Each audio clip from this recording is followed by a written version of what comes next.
Iniciemos, então, nossas atividades nesse segundo seminário, Efeitos de Gênero. Nesse seminário, preparado aí como uma segunda edição, pensando especialmente nas afetividades, nós elaboramos uma roda de conversa intitulada Saúde, Políticas de Gênero e Cor, por uma ética da não violência. Como todas veremos, é uma mesa que tem uma diversidade de temas que, sem dúvidas, se atravessam, são temáticas que vão se intercruzar e ter um caráter de multidisciplinaridade, devido à trajetória de cada uma das pesquisadoras que temos aqui. Meu nome é Daliana Antônio, eu sou professora do Departamento de Política e Ciências Sociais e integrante deste grupo de pesquisa e estudos de gênero e violência, uma dos projetos que aqui estão reunidos nesse segundo seminário. E preparamos nessa roda de conversa uma dinâmica na qual aí cada uma vai se apresentar, mas rapidamente, então, eu me apresento e digo que, ao fundo, eu inseri essa imagem, com o intuito de ter um olhar, mais gráfico, considerando que eu transferi minha mesa de trabalho nessa pandemia para o meu quarto e não está muito agradável esse espaço.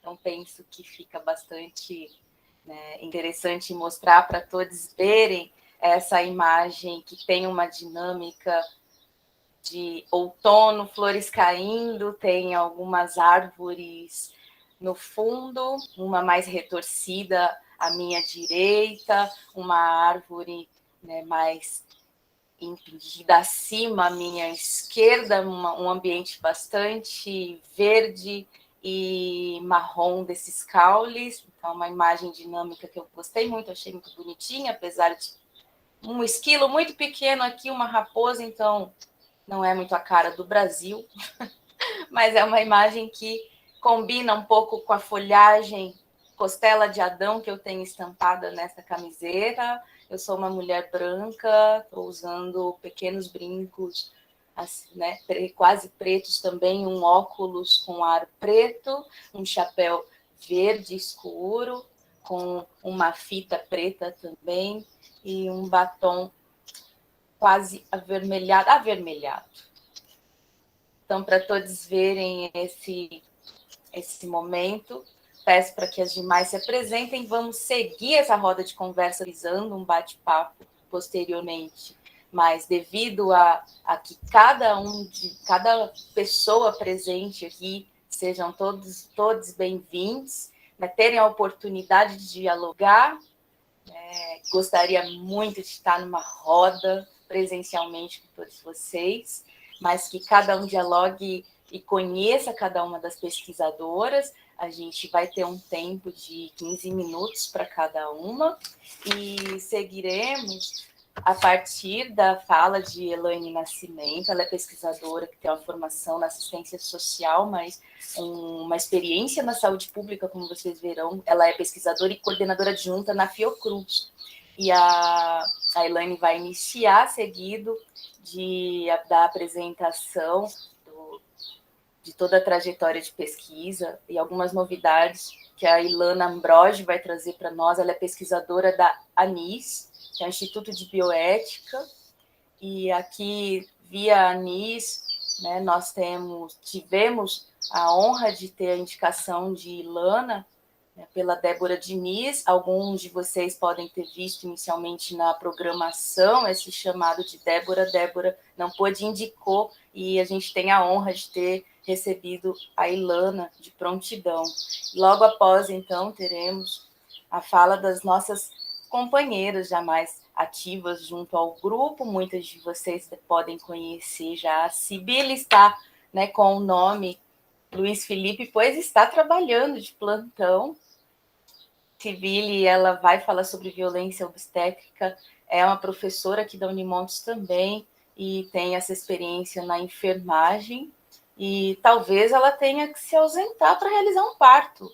Está nesse processo de plantão, então vai ser muito interessante também pensar em aspectos reprodutivos com a Cibele.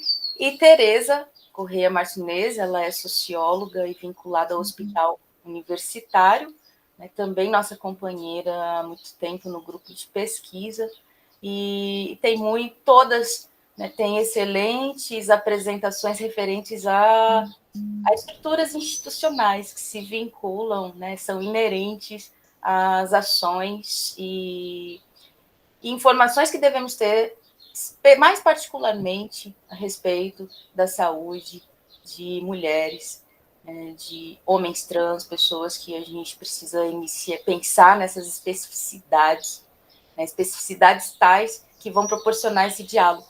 Espero que vocês estejam todos atentos aí a pensar nesse diálogo que a gente visa. E claro que no limite das 10 horas que teremos uma próxima mesa, eu vou fazer o convite ao final, então. 10 horas é nosso limite, então iniciemos com Elaine. Bom dia, Elaine. É uma honra ter você aqui. Agradeço muito, né, a todas as deusas por ter te conhecido inicialmente. É uma honra ter você. Então, bom dia a todas, a todos e a todos.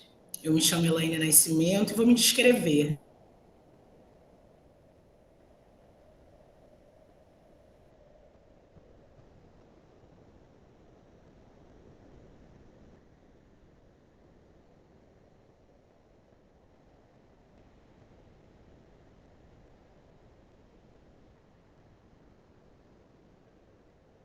Só porque a gente comentou da instabilidade, Eu deu uma sou uma mulher negra, o fone é branco e estou com uma blusa estampada.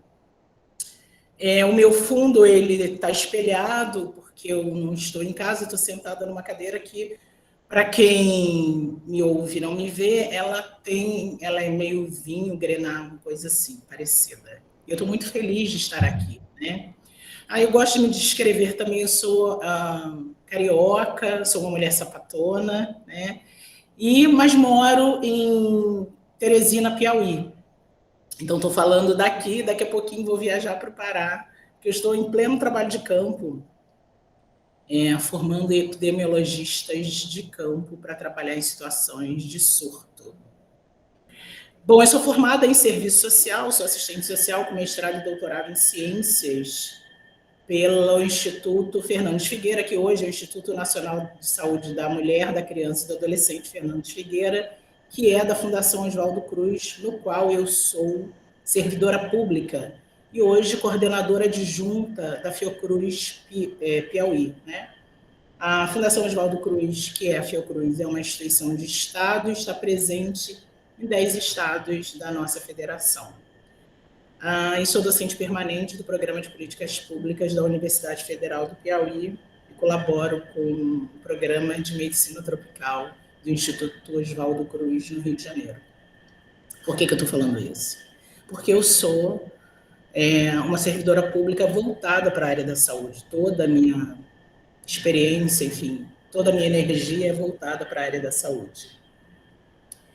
E muito recentemente, e por ser uma mulher negra, né, eu venho investigando um conjunto de temas que afetam o conjunto da população brasileira, mas, em particular, a maioria da população brasileira que é negra, e que as políticas públicas não se voltam para elas, inclusive a saúde sexual e reprodutiva.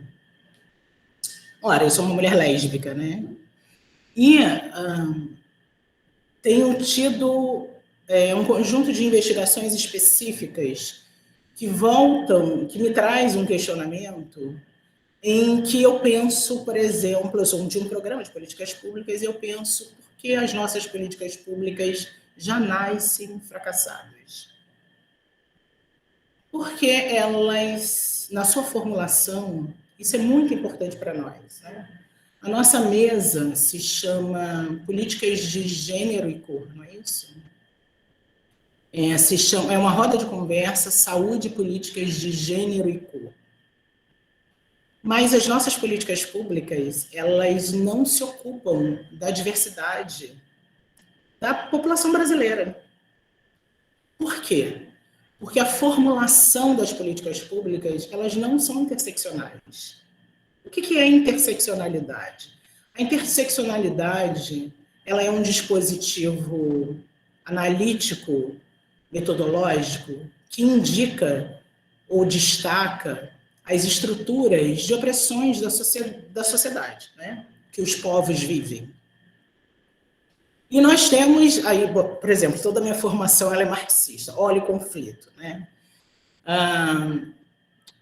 O materialismo histórico, né, dialético, enfim, clássico, ele indica que a gente tem, obviamente é uma leitura muito rígida, de que existe um eixo de opressão, que seria a desigualdade de classe. Eu sou uma mulher negra, eu digo não. Essa é uma das desigualdades. Nós temos a desigualdade de raça. Obviamente não existe raças, existe uma raça, né? Mas existe o racismo. Então, o racismo no Brasil, que é uma sociedade construída a partir de um sistema escravocrata, não estou falando nada de novo. Mas por que eu estou falando isso? Porque as políticas públicas não levam isso em consideração. Então, o racismo é uma desigualdade estrutural que apresenta, que constrói uma sociedade onde as pessoas têm oportunidades diferenciadas. Mas eu não estou falando só de oportunidades, eu estou falando, então, de um sistema que cria uma proteção social, que a gente tem 3 políticas básicas de proteção social: saúde, assistência social e previdência social, que não leva isso em consideração. Então, eu tenho uma saúde pública que não leva em consideração que existe uma população, que é a maioria, né, da nossa sociedade, que tem especificidades, né? Então, quando eu vou falar de, por exemplo, saúde sexual e reprodutiva, eu tenho mulheres negras que têm questões específicas de saúde e que isso não é levado em consideração. Mas se for falar de saúde obstétrica, eu tenho, por exemplo, violência obstétrica, que é uma violência de racismo, porque eu tenho racismo institucional. Né? E o racismo institucional ele está baseado dentro de um racismo que é estrutural. Isso não tem a ver com a forma como as pessoas, os profissionais de saúde, tratam as mulheres negras na hora do parto. Isso tem a ver com uma instituição que legitima a forma como os profissionais de saúde tratam as mulheres negras. Por quê? Porque é uma legitimidade de toda uma sociedade, de forma estrutural. Isso é de uma perversidade absurda. Por quê? Porque eu estou falando de políticas públicas. Que no ato da formulação das políticas públicas, o que orienta a construção, o eixo dessa política, é como se todas as pessoas, como se nós fôssemos um país de pessoas sem cor. Todas as pessoas são racializadas, não só as pessoas negras. As pessoas brancas são racializadas, mas as experiências que elas têm são diferentes das experiências que as pessoas negras têm. As pessoas negras são as pessoas de cor, de pele pardas e pretas, e as pessoas indígenas e as pessoas amarelas. Todas as pessoas são racializadas. E, no entanto, toda vez que a gente faz uma discussão racial, a gente só leva para o grupo que é negro. Então, isso é um problema que a gente precisa incorporar do ponto de vista da interseccionalidade. Por isso que as políticas públicas elas já nascem fracassadas. E quem produz políticas públicas no Brasil somos nós, as pesquisadoras, os pesquisadores, né? Então, isso é uma discussão que é da nossa seara. A gente precisa fazer isso ontem, não hoje nem amanhã. Essa é uma tarefa nossa, não é uma tarefa para uma outra geração.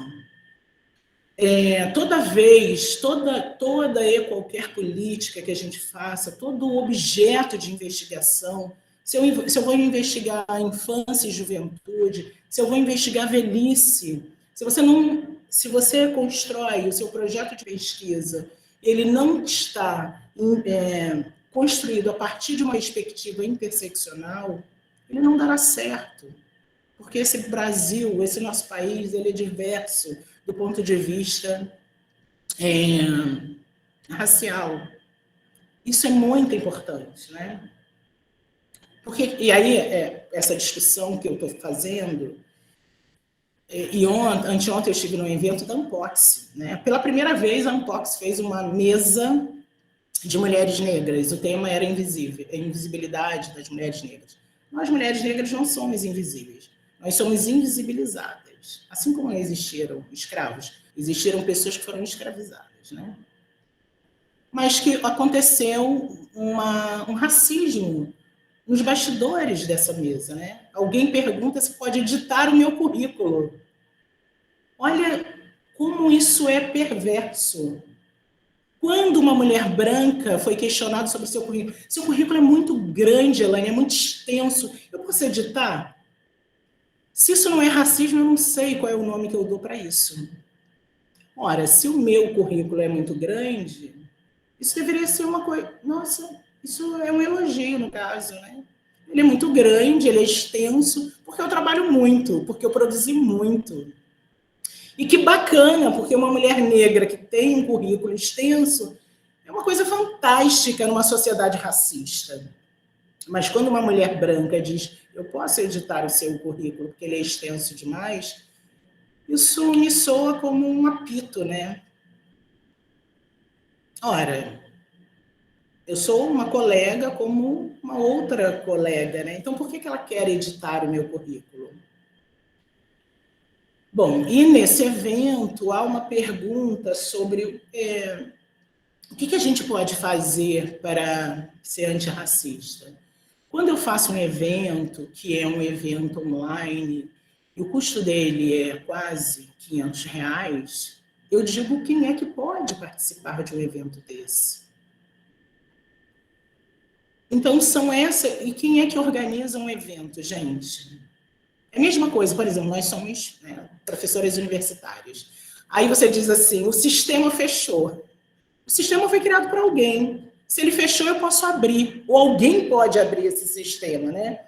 Então, é muito estranho, me parece, né, a mão invisível do mercado, né? É uma discussão de Adam Smith, sabe? É uma falácia. Então, se eu organizo um evento, se eu coloco um preço nesse evento, é porque, ideologicamente, eu estou dizendo que eu quero que esteja nesse evento, né? Que sociedade que eu defendo, que saúde que eu defendo.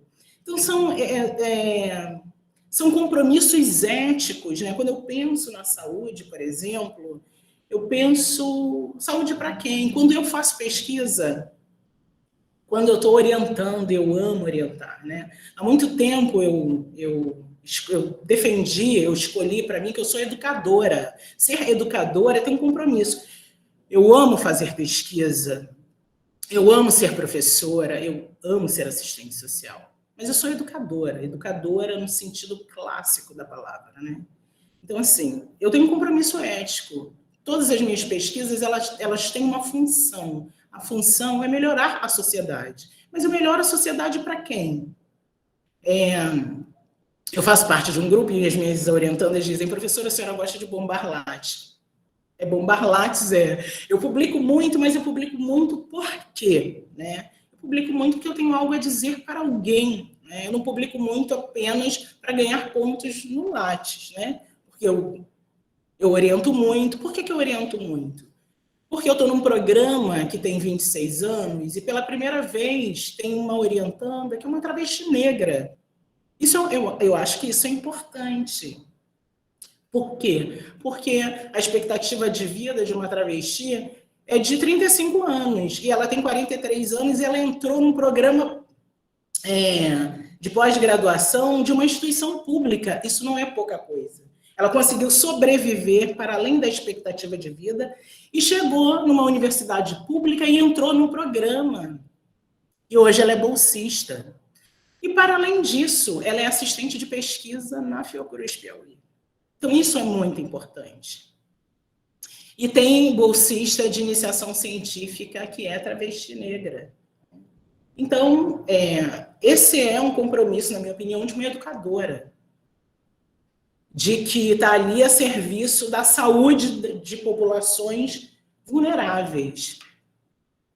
Então, eu fico pensando que esses são os compromissos de quem faz pesquisa com recurso público, no Brasil, e mesmo que fosse privado, mas a gente tem compromisso ético, né? Bom, porque todo o dinheiro público no Brasil vem de contribuintes ou vem de contribuições de públicos que não acessam a coisa pública. Então, quando eu penso, né, nós que somos pesquisadoras, qual a função social das nossas pesquisas?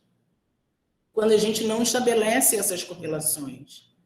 Alguém pode dizer para mim, Elaine, mas existe uma instância que formula as políticas públicas. Gente, mas um dos grandes compromissos ou das nossas tarefas é de nós nos deslocarmos da nossa zona de conforto. Por exemplo, a academia, ela tem um tempo que é diferente dos movimentos sociais. Então, a gente precisa dialogar mais com os movimentos sociais. Mas, saindo da nossa posição, os movimentos sociais precisam estar na academia e precisam ser reconhecidos, né? Muito recentemente, eu colaboro com alguns espaços, eu estava na Secretaria de Políticas para as Mulheres, da cidade onde eu resido, que é Teresina. E eu perguntei assim, olha, estou muito lisonjeada com o convite, mas o que eu estou fazendo aqui? Porque eu tenho um lugar, né? Eu estou na universidade, eu falo em todos os lugares. Por que não estão aqui mulheres indígenas? Que a gente tem muito a aprender com elas. Por que não estão aqui mulheres quilombolas?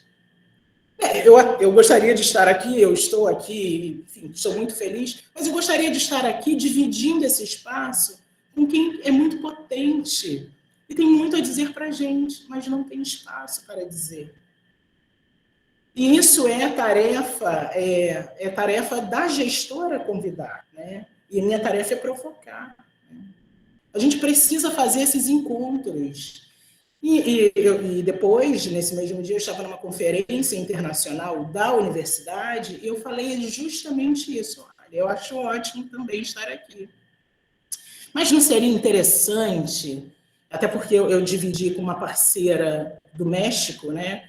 Que nessa mesa, eu e Marisol Coelheiro, tivesse também uma indígena mexicana de uma aldeia tribal que viesse falar da experiência, já que nós estávamos falando sobre feminicídio de mulheres periféricas, que tivesse, de fato, uma mulher periférica do México, né, que tem um alto índice de feminicídio entre indígenas. E no Brasil, por exemplo, as mulheres negras têm 3 vezes mais chances de sofrer, de serem vítimas de feminicídio do que as mulheres brancas, né? Porque as mulheres vão sofrer violência só pelo fato de serem mulheres. Mas o fato de ser uma mulher branca, a branquitude protege em relação às mulheres negras, né? Que a negritude expõe, né? Porque a gente está falando de estruturas de opressão. E a gente está falando de estruturas de proteção. Então, a gente tem um conflito, né, de um conjunto de elementos que expõem mulheres. Somos todas mulheres. E aí eu estou falando de cisgeneridade, mas se eu for falar de transgeneridade e travestilidades, a gente tem outros elementos de desproteção e de violência. Então, eu faço, parte de instituições que são importantes, inclusive de organismos internacionais, e tenho levado essa discussão, né? Agora, as instituições, elas não existem sozinhas, nós estamos representando essas instituições e é importante que nós estejamos fazendo essas provocações, mas para além dessas provocações. Então, no sentido de finalizar, que eu não sei se eu tenho 1 minuto ou 2, qual é o meu lugar nessas instituições? Eu estou em todas as reuniões que constroem os editais. Todas, né? Eu entro nessas reuniões. E estou lá para definir, para garantir, para, pelo menos, discutir a importância de que alguns temas eles têm que estar nesses editais. Né? Por exemplo, a gente não pode ter nenhum edital dentro da instituição que eu estou que não tenha cota para travestis. Não podemos. A gente já tem cota para negros, a gente tem cotas para quem vem e para indígenas, né? Mas a gente tem que ter cotas para pessoas trans e travestis. Isso é urgente. Quando a gente discute capacitação de profissionais de saúde, nós precisamos que eles entendam, eles precisam ser capacitados para atender população trans e travestis, mas para além disso, né, nós queremos que esse público acesse, se tornem pesquisadores também. É assim que a gente muda as relações na nossa sociedade. Senão a gente só vai continuar falando para nós mesmos. E nós mesmas não sou eu, porque apesar de ser maioria em quantidade, sou minoria nas relações de poder, né? Porque sou uma mulher negra e, além de tudo, uma mulher negra e sapatona. Eu quero agradecer muito o fato de ter podido estar aqui, de estar dialogando com vocês e aprendendo com vocês. Quero muito ouvir vocês. Obrigada. Obrigada, Elaine. Novamente, é uma honra, é algo, uma fala posicionada, e quero falar muito sobre posição depois, conversar sobre isso, fazer algumas questões para provocar também o público a fazer outras questões, foi fundamental.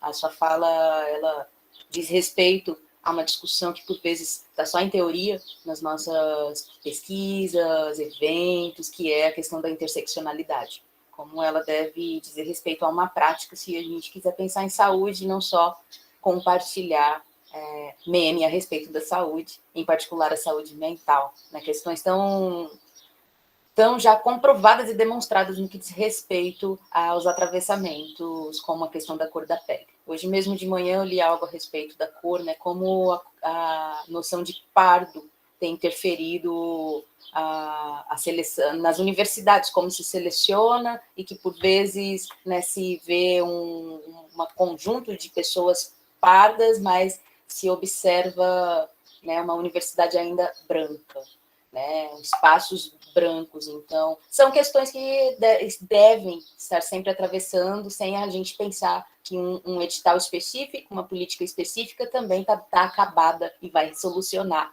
né? Tem a ver com as nossas práticas, vamos falar bastante disso. Bom, vamos agora para a Ilana. Ilana, novamente, agradeço demais, é uma honra tê-la. Se apresente, fique à vontade. Bom dia, estou muito feliz de estar aqui, muito obrigada pelo convite, a honra é minha. Eu não sei seguir essa fala da Elaine, que foi fantástica, que ainda bem, quero depois ter acesso à gravação, porque é uma fala extraordinária, acho que todo mundo deve ouvir. Então, só para me apresentar, eu sou Ilana Ambrosio, eu sou médica de formação, eu sou doutora em bioética, ética aplicada e saúde coletiva, pela PPG Bios, na Fiocruz, e agora também sigo um pós-doutorado em associação com a PPG Bios na Fiocruz do Rio, e com um outro grupo de saúde global chamado Epidemic Ethics, que eu acho que a tradução seria algo tipo ética em epidemia. E eu sou pesquisadora da ANIS, do Instituto de Bioética de Direitos Humanos e Gênero. Eu estou na videoconferência aparecendo do ombro para cima, tenho a pele branca, olhos castanhos, estou com um óculos de armação marrom, tenho cabelos grisalhos, lisos, longos até o ombro. Atrás de mim tem uma parede esverdeada, com uma estante ao lado com CDs e alguns artesanatos. Então, eu vou tentar seguir essa fala da Eliane, e eu queria compartilhar os slides, e eu vou correr porque a gente vai tentar deixar mais tempo para a conversa, né? Então, vocês me perdoem se a amarela, pode ser amarela, eu não sei, enfim, uma cor que não é branca atrás de mim a parede. Eu também estou aqui pensando, gente, acho que eu tô meio daltônica, mas pode ser a cor do monitor também, né? Ok. Então, vou compartilhar aqui e vou tentar... Compartilhou? Eu não vou conseguir enxergar vocês mais, né? Com a minha utilização também eu fico sem enxergar durante a apresentação, mas qualquer coisa eu te... Mas vocês estão vendo, né? Estamos. Ok. Então, vamos lá. Então, a professora Daliane pediu para eu falar um pouco da ANIS, o trabalho da ANIS, relacionado aos direitos sexuais e reprodutivos, questões de gênero, de cor, falar sobre aborto. Então, a ANIS é essa instituição que é comprometida com uma bioética feminista, interseccional do Sul Global, com a Conselho do Sul Global, que faz ações de incidências, tanto de mobilização comunitária, como de litígio estratégico, para proteção de direitos, e uma pesquisa engajada, tentando seguir como esse compromisso ético que a professora Eliane já trouxe para a gente discutir. Então, eu gostaria de começar brevemente, que foi o meu primeiro contato, só para explicar também uma questão. Eu sou uma brasileira que passou muitos anos fora e volta para o Brasil para trabalhar estudando sobre a epidemia do Zika com a PPG-Buios e com a Fiocruz e também com a ANIS. Então, essa epidemia do Zika, né, que chegou no Brasil, a gente começa a perceber e monitorar no fim de 2015, e ela vai, então, se tornar essa potencial ameaça global, né, que depois acaba que não vira global, né, e a gente vai poder discutir aqui por que não virou. Mas ela é uma ameaça global especificamente porque ela causa uma consequência no campo da saúde sexual e reprodutiva, né? É por causa que esse vírus, que o vetor é um mosquito, que quase faz parte da nossa família brasileira, né, o Aedes aegypti, que também é um mosquito da dengue, então esse vírus pode infectar uma mulher, uma pessoa grávida, e passar a causar uma infecção congênita, causando efeitos adversos tanto na gravidez como também no feto ou no nascido, né? Então, é por causa dessa questão que é uma potencial ameaça global, não é por causa dos outros efeitos de febre, de alergia, de rash, né, de uma dengue fraca, como se descrevia no começo, mas por causa de ser uma epidemia, uma infecção que causa problemas na saúde, que afeta especificamente a saúde sexual e reprodutiva. Mas ela afeta a saúde sexual e reprodutiva de todo mundo da mesma maneira? Não, né? Então e aqui eu vou usar as palavras da Débora Diniz, que o que a gente aprendeu com a epidemia do Zika é justamente isso, que ela é a face da desigualdade da sociedade brasileira. São as mulheres jovens, as negras, as indígenas, cuja maioria delas vivenciou a primeira gravidez ainda na adolescência, são pouco escolarizadas e estão fora do mundo de trabalho, que são as mais afetadas, e também estão concentradas no Nordeste brasileiro, que foi o epicentro dessa epidemia, né? Então, por que é importante saber isso? E aí, pensando na pesquisa engajada, né? Porque quando a gente vai pensar como Eliane estava falando, como é que a gente vai produzir uma política pública que realmente possa começar de fato, proteger as pessoas e, de fato, garantir direitos, né?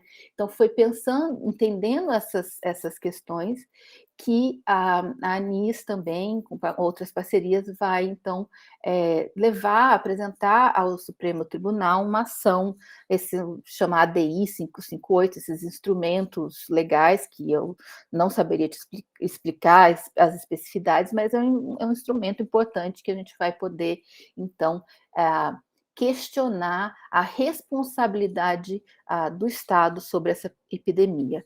E essa ADI, que foi apresentada em agosto de 2016, talvez tenha sido uma das primeiras que foi construída no país sob uma perspectiva integral de justiça reprodutiva e de justiça de deficiência. E por que eu digo isso?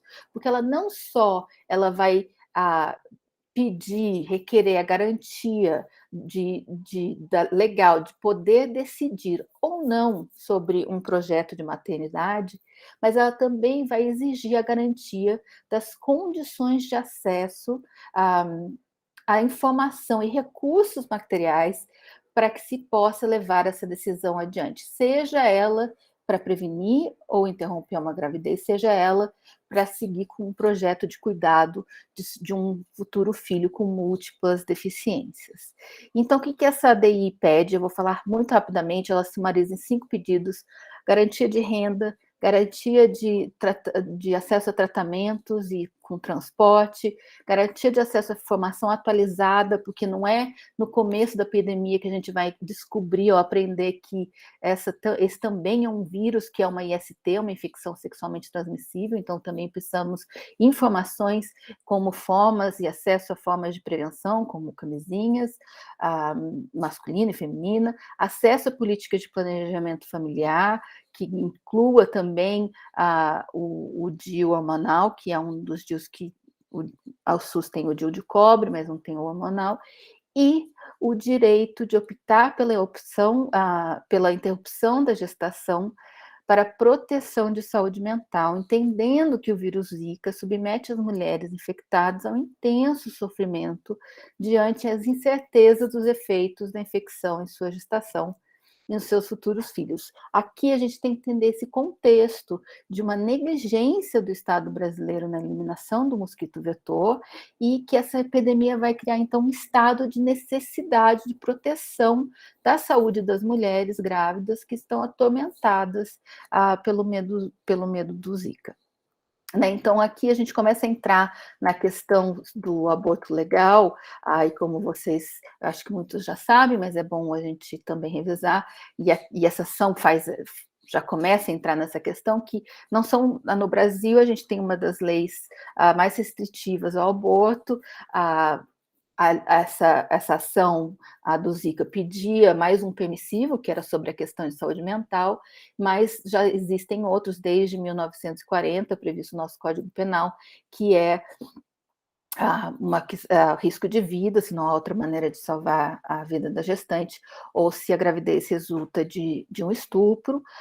E em 2012, também por uma ação chamada ADPF 54, que também foi feita com o apoio da ANIS, só vai se decidir 8 anos depois, o STF, a Suprema Corte, a corte mais alta do país, vai decidir que, então, se tem o direito a interromper uma gestação de um feto anencefálico, onde a formação do seu cérebro não é suficiente para ser compatível com a vida. E o que a gente sabe sobre o aborto no Brasil, apesar dessa lei extremamente severa no Brasil? E da onde que a gente sabe? Essa também foi outra grande pesquisa nacional, chamada Pesquisa Nacional do Aborto, a PNA, que foi feita em 2 momentos da história brasileira, em 2010 e 2016. Ela é repetida e ela vai encontrar que o aborto não só é um evento frequente, mas ele persiste e ele indifere de classe social, de categorias étnico-raciais, de religião. Então, 1 em cada 5 mulheres até os 40 anos já fez um aborto. A grande maioria delas, 88%, tem religião, 67% delas têm filhos. Então, isso, entre nós, já são, entre as mulheres brasileiras, são quase 5 milhões de mulheres que já fizeram aborto, 500 abortos, mais ou menos 500 mil abortos ao ano, 500.000 que vai dar um aborto por minuto. Mas a gente tem que entender também que desses quase 500 milhões, a gente também sabe que somente não chega a 1.500 os abortos que são feitos legalmente, né? Mas, Ilana, oi. Desculpa te interromper, como sei que você não está conseguindo visualizar os minutinhos, atenção para 5, ok? 5? Então vou correr. Então, a gente sabe que tem que correr muito. A gente sabe que a maior parte dos abortos são feitos de maneira não legal, e é um evento comum, como eu disse, que não tem distinções, porém, o que distingue quando o aborto é descriminalizado? É quem morre por aborto, né? Então, aqui como a doutora Maria Fátima Marinho de Souza já representou, a decisão de induzir o aborto, interromper a gestação, não depende da classe social. O que vai depender da classe social é a gravidade e a morte. Quem mais morre por aborto no Brasil são as mulheres negras, são as mulheres jovens, são as solteiras, que têm até o ensino fundamental. Isso tem vários outros estudos que confirmam esses dados, né? E aqui eu trouxe rapidamente, porque também faz parte da minha história, com a minha reaproximação com o Brasil, fazendo pesquisa, que foi no Piauí, e Elaine falando me lembrou muito que essa é uma pesquisa muito interessante também das mortes maternas por aborto em adolescentes no Piauí, com a doutora Maria das Dores, com Débora Diniz também, que vai mostrar que 60% delas eram negras. E daí a gente vai, e agora eu vou correr, porque eu quero chegar no final, mas a gente, só para mencionar, em 2017, a partir dessa discussão que a gente tem da ADI sobre o Zika, a gente vai conseguir também ter uma maior ampliação sobre o debate e vai conseguir apresentar para o Supremo Tribunal uma outra DPF pedindo, a DPF 442, pedindo a discriminação, demandando a discriminação do aborto até 12 semanas de gestação, sem qualquer condicionante, né? Também houve o caso da Rebeca Mendes, que foi incluído nesse caso, que é uma mãe da periferia de São Paulo, que pede à Suprema Corte o direito a abortar, mas isso não é escutado. Essa DPF ainda segue aberta. Em 2018 teve a convocação de audiências públicas, que teve um grande impacto e qualificou muito o debate, que então passa um pouco a sair da questão moral e passa a ser mais baseado nos dados e também em questões, dados de saúde pública e na história das mulheres. Teve o Festival pela Vida das Mulheres, foi um evento muito importante. E aí, em 2018, a gente vai ter as eleições presidenciais, e vamos, então, ter um governo onde ele é fundamentado centralmente numa agenda antigênero, antidireitos, e em 2020 a gente vai ter a pandemia do Covid-19.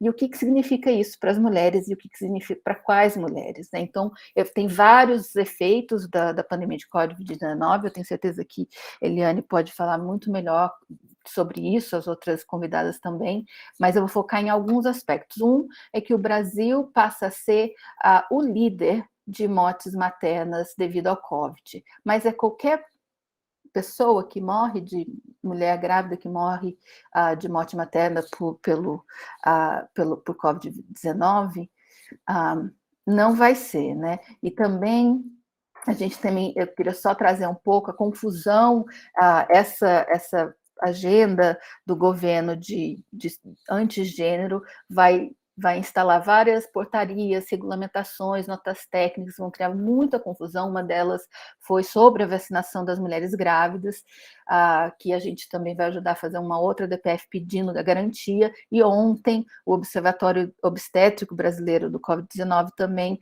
constatou, levantou seus dados, que percebe que as mulheres grávidas com Covid grávidas sem vacina têm 5 vezes mais chances de morrer que as vacinadas, e também que houve um aumento de 256% na morte das grávidas e puérperas por Covid em relação ao ano passado, tá? Mas já são quase 2.000, 1.900 que eu olhei ontem. Mas são todas que morrem da mesma maneira? Não. E isso já vem sido estudado. A gente tem barreiras ao acesso de cuidado, o racismo e o sexismo são questões importantes.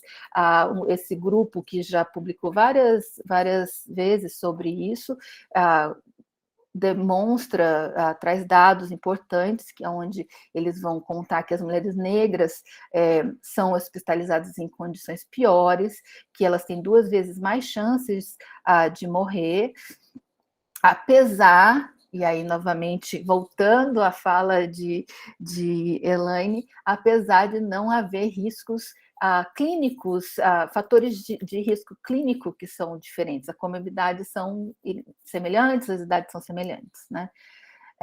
E aqui, só voltando rapidamente, esse Observatório Obstétrico Brasileiro é muito interessante, eu fui ontem lá, você pode olhar a sua própria cidade, mas quem que menos cura do COVID durante a gravidez são as pretas e pardas, quem que mais morre são as pretas e pardas, né? E a gente tem que se perguntar por quê e como fazer para isso ser mudado.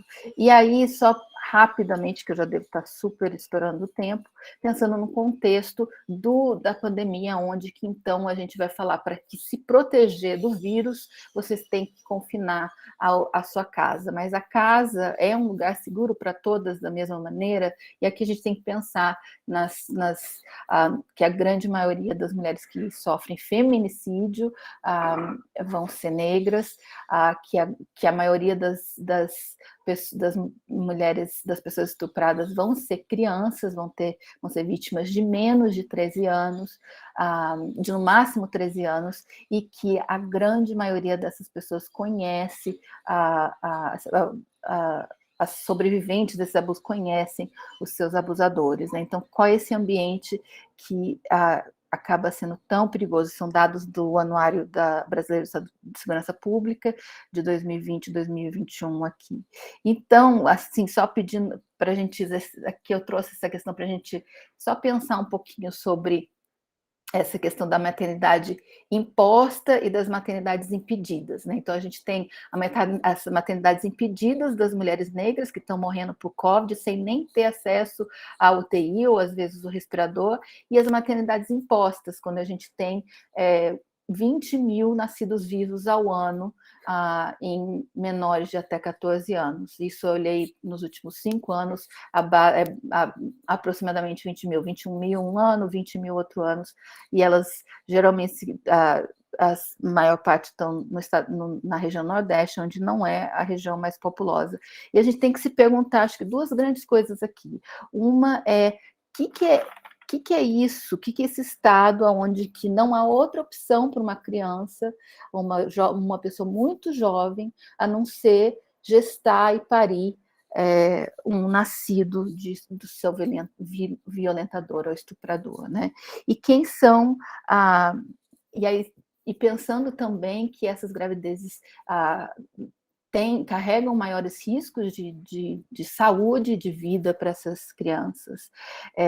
E quem são que têm o acesso ao aborto, ao serviço de aborto legal, né? Porque aqui todas poderiam se encaixar no estupro de vulnerável. Então, vou correr aqui, mas só para dizer que os serviços de aborto legal no Brasil são poucos, e na pandemia houve uma diminuição de 45%, teve o caso emblemático da menina de 10 anos de Espírito Santo que teve que peregrinar por vários serviços e viajar milhares de quilômetros para conseguir ter o seu direito garantido, e sofreu muitas violências, né? Teve que entrar na proteção no sistema de proteção. E aí a gente pensa, né, nesse cenário agora, onde que as instituições são bloqueadas, o debate público está dominado por múltiplas crises, o que a gente pode fazer para melhorar essas condições, o acesso? E daí eu gostaria só de retomar aqui, porque eu acho que é muito bonito, a Rebeca Mendes, que fala lá, anos atrás, que ela vai criar uma associação para ajudar as mulheres a abortar. Ela, então, agora, esse ano, lança o Projeto Vivas, que é para auxiliar as meninas e mulheres e demais pessoas que gestem a ter acesso aos casos permitidos por lei no Brasil. Então, ajudando o acesso, oferecendo informação onde que tem serviço, onde não tem como chegar, também oferecendo auxílio financeiro para chegar nesses serviços, que às vezes é muito longe, que são muito poucos, né? Tem mídia social, tem o WhatsApp, e também um trabalho pioneiro, inédito, por por um grupo de Minas Gerais, o Noavidas, que é o Serviço de Assistência a Vítimas de Violência na Universidade Federal de Uberlândia, que, junto com a ANIS e com a Rede Médicas pelo Direito de Decidir, vai pensar em maneiras de ampliar o acesso ao aborto legal. Uma delas é via telesaúde durante a pandemia, e vai se, então, fazer essa cartilha também, explicando como que acontece, e vai se implementar isso, que desde o ano passado, esse serviço, liderado pela doutora Helena Paro, está atendendo as pessoas que precisam acesso ao aborto legal via telemedicina. Mais recentemente também, a gente lançou em associação, em parceria com a Sociedade Brasileira de Medicina de Família e Comunidade, com o GT Mulheres delas, lá uma cartilha sobre a gravidez indesejada na atenção básica, explorando as questões dos abortos dentro dos permissivos em leis, que são permitidos pela lei, como fazer, como orientar, como acolher, também questões de redução de danos e cuidados pós-aborto também. E essa cartilha foi montada tem uma parte técnica, uma parte jurídica, e tem também 5 histórias em quadrinhos para ilustrar muitas das questões. E é isso. Eu termino aqui. Vou parar de compartilhar. Muito bom, Ilana. Já tem gente interessada nesse material, apesar da gravação, penso que são dados importantíssimos. O DataSUS sempre me deixa muito curiosa, né? Como a gente olha uns dados e fala assim, nossa, como assim? E aí, claro, pesquisa, como a Elaine bem apresentou, né? Precisamos pesquisar. E estamos caminhando para perceber como a interseccionalidade ela é uma questão de princípios mesmo, né? Lidar com reflexões sobre qual nossos posicionamentos, porque estamos todos posicionados, as políticas públicas estão posicionadas, e a gente deve refletir sobre quais os nossos posicionamentos, e na cumplicidade, né, dessa ausência de atravessamentos, que a gente percebe muito bem, né, a quem vai, como a Elaine bem disse, né, quem é oprimido e quem é protegido. Então, vamos seguindo com Sibili. Sibili, por favor, fique à vontade, se apresente. Se você também não vai conseguir visualizar, posso te interromper para falar dos 5 minutos? Pode, mas eu vou, porque não vou apresentar nada, não. Eu vou conseguir, então, mostrar. Então, você vai me mostrar. Fique à vontade, Sibili, muito grata. Nossa companheira de grupo de pesquisa, fique à vontade para se apresentar. Gente, bom dia. Então, eu, obviamente, não sou Luiz Felipe, né? Meu nome é Sibila, sou enfermeira obstetra, desde 94, na verdade, né? Sou professora do Departamento de Enfermagem e sou coordenadora da residência em enfermagem obstétrica, que é uma das 4 residências de Minas Gerais que temos em Minas Gerais, é o único que está fora de Belo Horizonte. Então, assim, é um avanço que sou muito orgulhoso, né, da Unimontes, apesar de todos os perrengues que a gente passa, né, passa por aí para realmente realizar isso. Eu vou falar sobre, enfim, né, sobre violência obstétrica. Vocês me desculpem se às vezes vou olhar para o lado, porque como eu não vou projetar, mas minha guia para poder falar está aqui do lado no outro computador. Eu não sou Luiz Felipe, porque no momento eu estou na casa de alguém que planeja um parto domiciliar, então já é uma coisa bem diferente do sistema. Nós podemos conversar sobre isso, mas é um serviço que é particular, né? E aí já vem essa questão do racismo, com certeza, né? Porque as minhas clientes não são negras, né? Bem pardas, basicamente. Então, primeiro eu vou falar sobre violência obstétrica. A Elaine já falou um pouquinho sobre isso, então, sobre o que é isso, né? E como isso acontece na prática mesmo, tá? Eu não trouxe tantos dados, aliás, eu trouxe dados, mas eu não sei se vai dar tempo para falar sobre isso, porque eu estou querendo chamar atenção um pouquinho para outras coisas, mas ela existe, né? Assim, né? Ela é claro para quem trabalha na área ou então quem conversa simplesmente com mulheres que tiveram seus bebês em instituições, sejam privadas, sejam públicas, não faz diferença, não. Às vezes, a face, né, as características da violência obstétrica é diferente, se diferencia, né, entre o público e o privado, inclusive por causa das questões de cor, né, mas eles acontecem em todos. Congelei aqui. Tá bem, tá ótimo, Sibila. Tá ouvindo? Então tá bom. Não, então tá bom. Então, a definição clássica, né, que ela segue uma lei que tem na Venezuela, porque na Venezuela a gente tem uma lei, aqui no Brasil a gente não tem, a gente tem algumas leis que favorecem a assistência humanizada ao parto, mas nada que criminaliza a violência obstétrica, né? Então, a violência obstétrica é qualquer conduta, ato ou omissão por profissional de saúde, tanto em público como privado, que falei, que direta ou indiretamente leva à apropriação indevida dos processos corporais e reprodutivos das mulheres, e se expressa em tratamento desumano, no abuso da medicalização e na patologização dos processos naturais, levando a perda da autonomia e da capacidade de decidir livremente sobre seu corpo e sexualidade, impactando negativamente na qualidade de vida das mulheres. Então, é claro, né, a violência, ela sim, é uma questão de assistência, né? Não é uma questão do parto natural, nem nada, é uma questão mesmo de assistência, e nessa definição já é claro que é uma violência de gênero, né? Tá? Então, nós vamos falar um pouquinho sobre isso. Quando a gente olha as características da violência, assim, bem básica, né? Porque isso aí foi uma coisa mais teórica, né?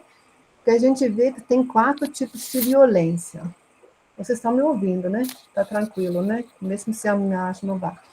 São 4 tipos de violência. Uma é a negligência, então é a omissão de atendimento, né? Isso tem muito a ver com o sistema de saúde, com com a operacionalização desse sistema, tem a ver também com que na maternidade, muitas vezes na assistência obstétrica ao parto, isso talvez não aconteça tanto, mas na assistência ao aborto, por exemplo, isso pode acontecer, né? Em outros, talvez aconteça até mais. A negligência, a omissão, né, de atendimento, né? A violência psicológica, isso que é uma coisa assim, é tratamento hostil, ameaças, gritos, humilhações intencionais, ironias, coerção. Isso é o que talvez a gente mais, que eu, pelo menos na minha prática, mais vejo, né? Isso tem a ver com a relação desigual, hierárquica que tem entre profissional e mulher, né? Tem a ver com os comportamentos individuais de cada mulher que são, assim, às vezes considerados dentro de um padrão aceitável e às vezes não, pelo profissional de saúde que manda, né, na assistência. Isso tem a ver muito com a vulnerabilidade, né, da própria mulher, tem a ver muito com o entendimento do profissional, o que é um tratamento hostil ou não, né? A gente vê que a maioria dos profissionais nem aceita que está cometendo violência obstétrica quando trata uma mulher mal. Isso tem a ver com falta de informação, isso também é muito importante, né? Que os profissionais não dão as informações sobre um trabalho de parto, sobre um risco, sobre uma possibilidade de assistência que poderia ter feito, né?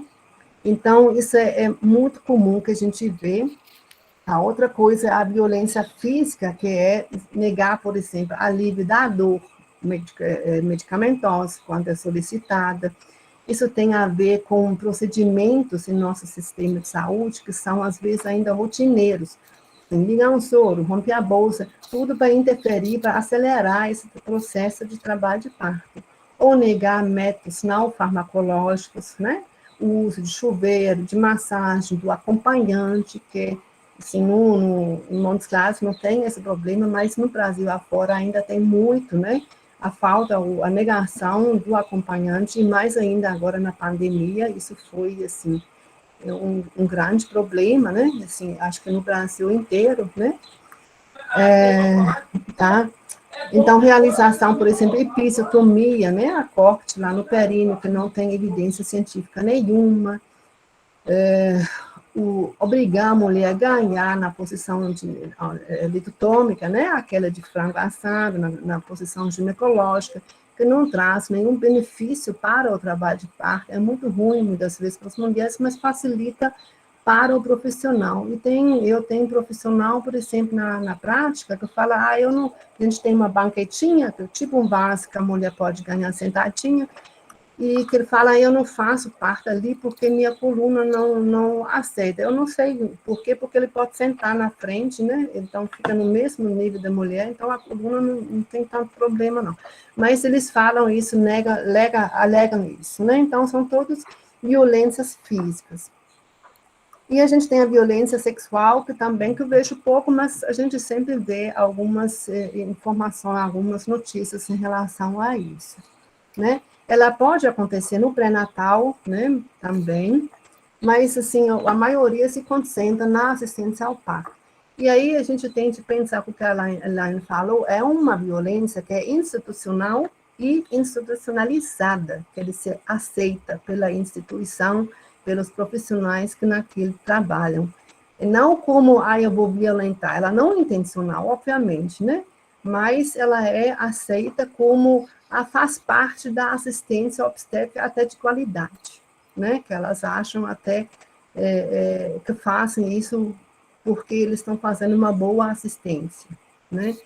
Então, e a mulher, onde que ela devia se sentir mais segura, né? Na instituição, né? Para diminuir mortalidade, morbidade, tudo mais, ela é mais exposta, às vezes, a isso do que dentro de uma casa de parto ou um parto domiciliar. E, como a Elaine falou, claramente é uma questão de raça, sim. Ali temos um interseccionalismo, né? Eles chamam ele da sociologia. E, assim, a gente vê claramente que a violência obstétrica é maior entre mulheres com mais filhos, quer dizer, de uma classe menor, né?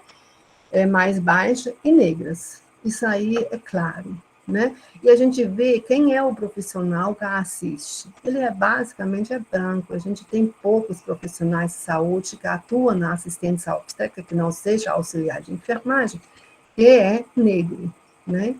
Isso é bem claro, né? Então, bom, eu ainda acho que nós falamos mais ou menos o que é. Eu queria só falar uma coisa, então, também em termos de classe também. A mulher do serviço privado, da classe média para cima, ela não sente, talvez, tanta violência psicológica, humilhação e tudo mais. Ela é exposta à coerção de fazer a cesárea desnecessariamente, né? Que é uma epidemia aqui no Brasil. A maioria dos brasileiros nasce agora de parto cesárea. Nós temos no serviço privado basicamente 90% de taxa de cesárea, no público 40%, no meio da 56%, como sempre, se foi o último dado, que nasce de parto cesárea. E o parto cesárea, por mais a mulher é coercida, assim, para se submeter a isso, porque ela tem medo do parto, ela tem medo da assistência, né, permeada por violência obstétrica, ela tem medo da dor, embora que hoje em dia nós temos meios, né, de liberar, de aliviar essa dor medicamentosamente, mais ainda nos serviços privados, que podem fazer anestesia, analgesia do parto com 4, 5 centímetros, quando começa a doer, e mesmo assim, nenhum profissional realmente se empenha em dar essa informação para essas mulheres, para aliviar essa tensão, essa ansiedade que a mulher sente diante do parto, né? Que é uma coisa desconhecida e tudo mais.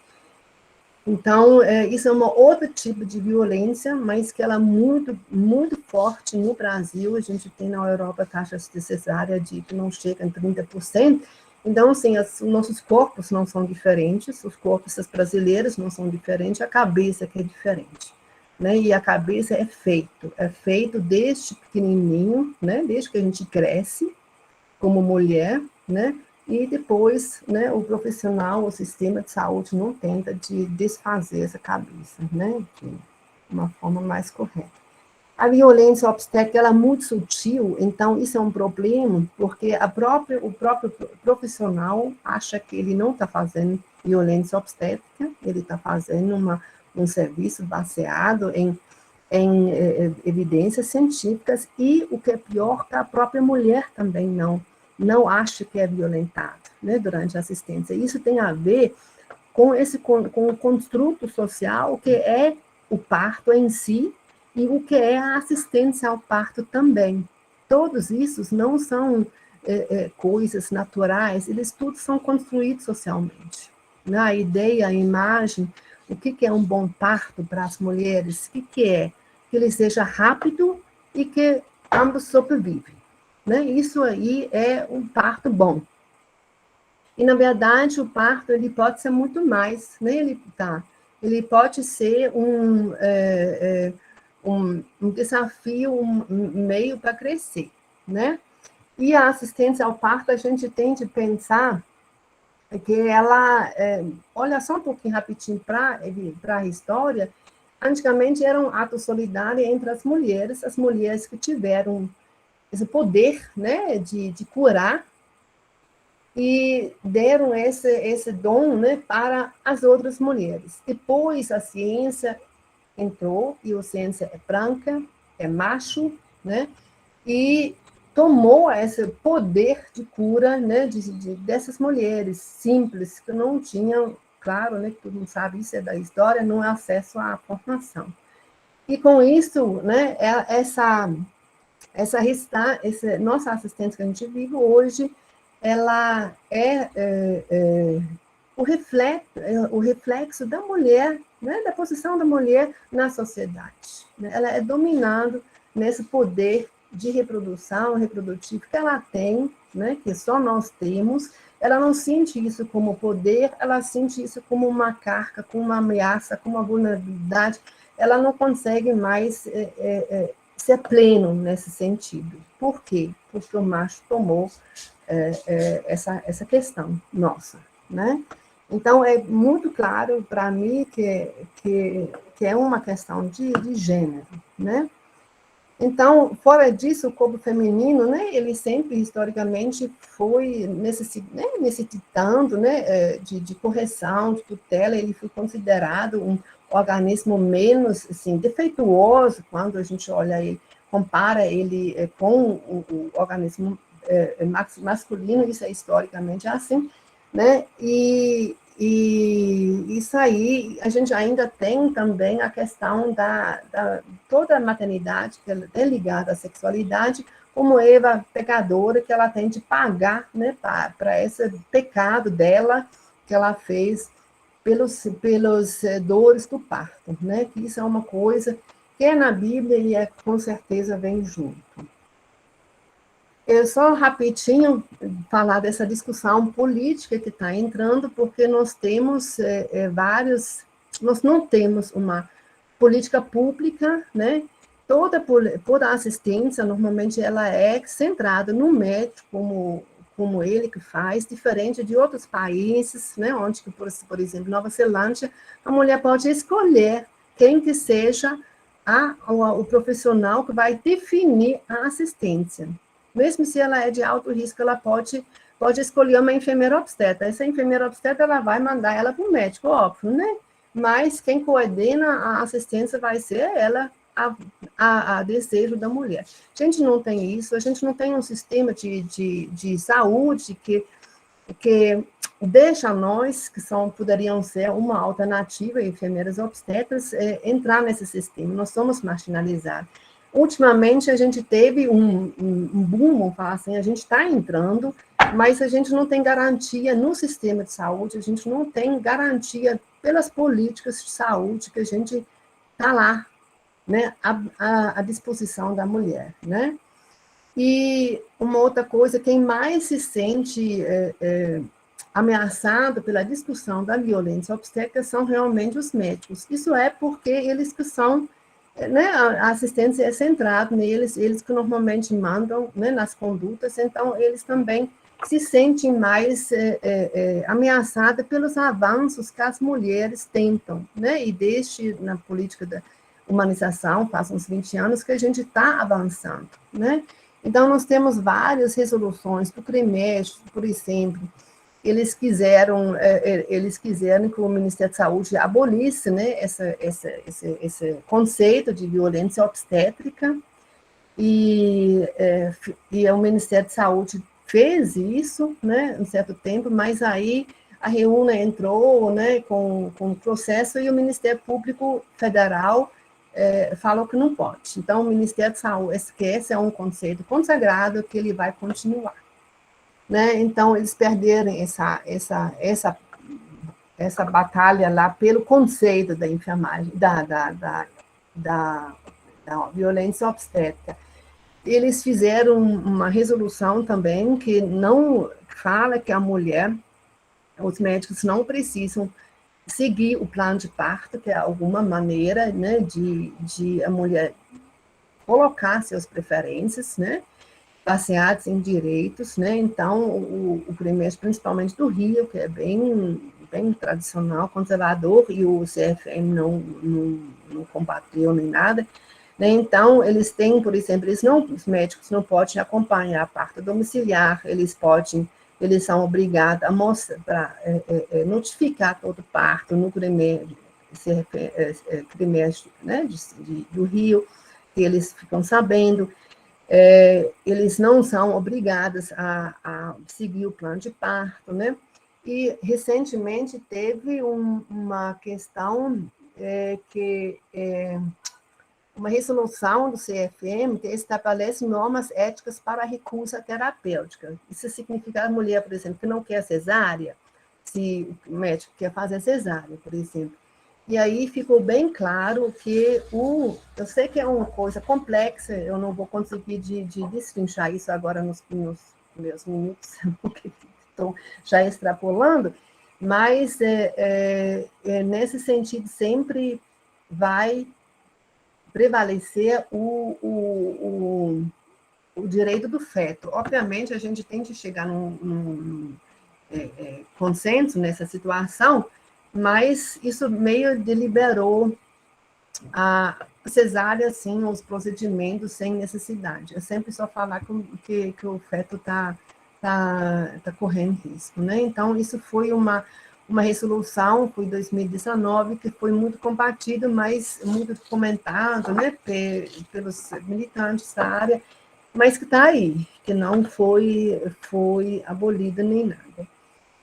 Nós temos a Artemis talvez seja tipo a ANIS, né, uma ONG nacional, que não só trabalha com violência obstétrica, mas trabalha muito com violência obstétrica, né? Então, mulheres poderiam procurar ela, e a gente precisa muito mais canalizar essas queixas das mulheres, né? Porque o Ministério Público e a Defensoria, eles atendem, eles acolhem, a gente tem uns ministérios públicos, por exemplo, Pernambuco, muito ativo nesse sentido. Nós vamos ter uma reunião agora, no início de novembro, em Pirapora, do Ministério Público, falando sobre violência obstétrica. Então, essa discussão toda vai estar chegando, inclusive, aqui em Montes Claros. né? A gente teve também uma ação de uma vereadora, né, a Yara, que é professora da Unimontes também, mas que não foi para frente, né, por enquanto, dentro da Câmara. E eu acho que é só porque tem que parar, né? Assim, não falo mais. Muito bom, Sibeli, sem dúvida. São questões várias aí atravessadas e há uma recente discussão aí sobre o Estatuto Nascituro, sem muita delonga. A Tereza vai falar e vai somar muito no que diz respeito a cada uma dessas falas aqui. A gente fechando, então, com essas temáticas que, sem dúvida, a gente percebeu a necessidade de interseccionar para que a gente se inspire a refletir sobre as nossas pesquisas. Tereza, está contigo, fique à vontade.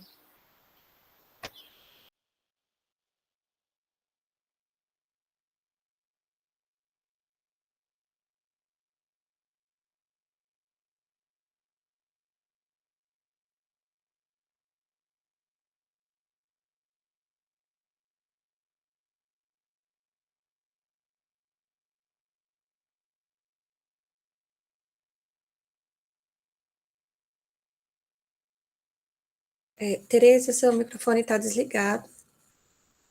Desculpa. Obrigada, pessoal. Obrigada pela oportunidade da gente partilhar um pouco essa experiência. Vocês falando aí o quanto essas falas são potentes, né?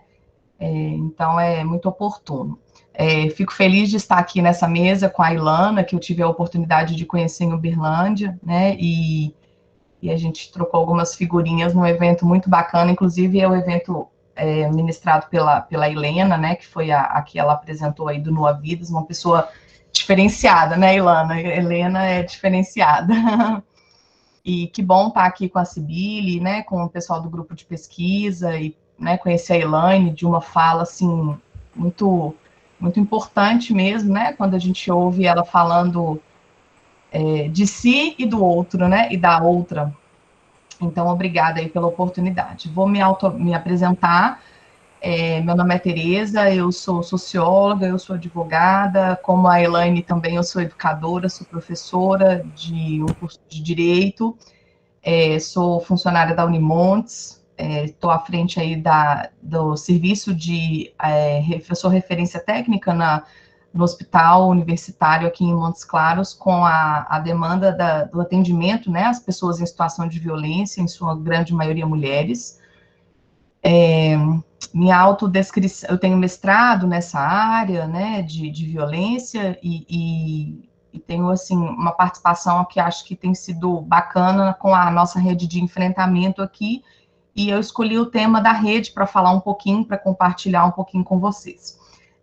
Eu sou uma mulher branca, um pouco descabelada, de cabelos loiros, estou usando uma roupa roxa, berinjela. Assim como a Daliana, o meu fundo estava um pouco confuso, porque eu estou no escritório aqui de casa e a gente está mexendo com umas coisas, então o escritório acabou sendo usado para outras demandas, e aí eu coloquei um fundo aqui das Ilhas Maldivas, onde eu gostaria de estar, mas não estou, ou uma praia, né, enfim, que seja aí uma praia bem linda no Brasil,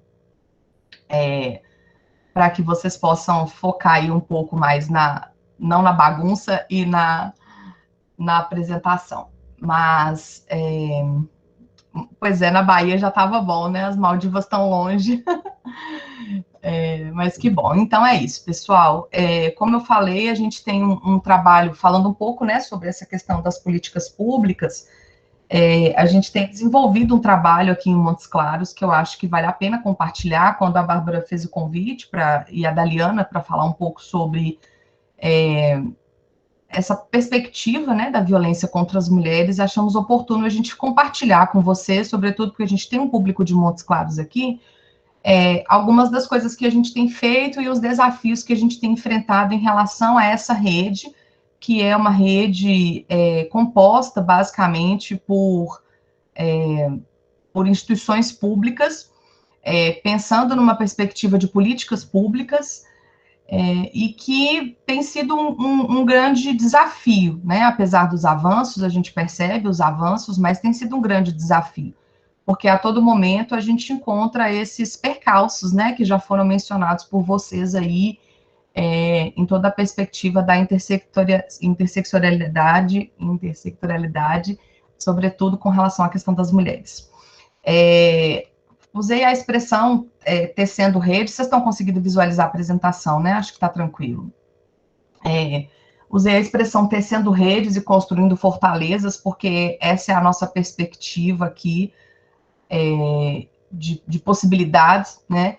A nossa rede de enfrentamento, ela tem aí uma fundamentação legal na Lei Maria da Penha. Deixa eu só pegar a apresentação aqui, só um minutinho. Na Lei Maria da Penha, né, é um mecanismo, né, de coibição, que cria mecanismos de coibição da violência, e a perspectiva da rede, da proposta da rede, ela vem baseada exatamente, a princípio, na discussão que um promotor, que até então era o promotor responsável pela 16ª Vara Criminal, e os crimes, né, e os processos da Lei Maria da Penha, ele começou a perceber que, além dos processos, ele podia trabalhar de forma um pouco mais diferenciada, né? Um pouco mais assertiva, não só como promotor. E aí ele fez uma convocação de alguns órgãos, né, de algumas instituições em Montes Claros, então convocou o pessoal da Polícia Militar, da Polícia Civil, a professora Cláudia, né, representando a Unimontes, o pessoal da assistência social, enfim, algumas pessoas a saúde, né, que estavam à frente aí da questão da violência, e esse grupo começou a crescer, e aí nós começamos a fazer algumas reuniões, né, aí ao longo de um longo período, de cerca de 2 anos, e a partir dessas reuniões nós começamos a desenvolver esse trabalho da rede, né. Então, a fundamentação básica desse trabalho, desse serviço, ele o artigo 8º da Lei Maria da Penha, que entende que, para além das questões judiciais, né, que já foram mencionadas aí com muita ênfase, nós precisamos de ações não governamentais, que nós precisamos de ações de integração desses serviços, né, dessas instituições. Então, nós utilizamos os eixos estruturantes da Política Nacional de Enfrentamento à Violência contra as Mulheres, prevenção, o enfrentamento em si, né, o combate, a assistência e o acesso de garantias e direitos, que são os pilares que pautam aí a Política Nacional de Enfrentamento à Violência. E, a partir dessa perspectiva, a Política Nacional, ela traz essa previsão dessa rede articulada, né, que envolve as instituições, os serviços, a comunidade.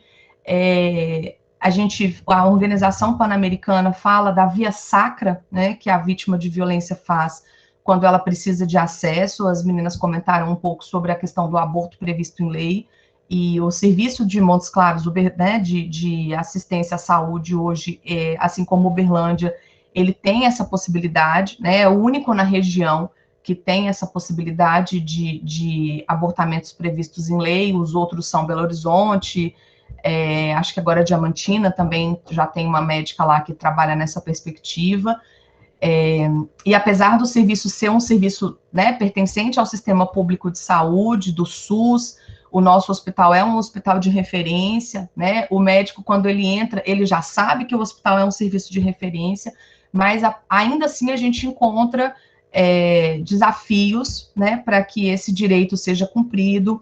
A gente encontra obstáculos, né, para que essas mulheres tenham esse direito respeitado, e falo que nós, enquanto servidores, apesar da gente conhecer a legislação, nem sempre a gente possui mecanismos de compreensão e de efetivação dessa política pública, né?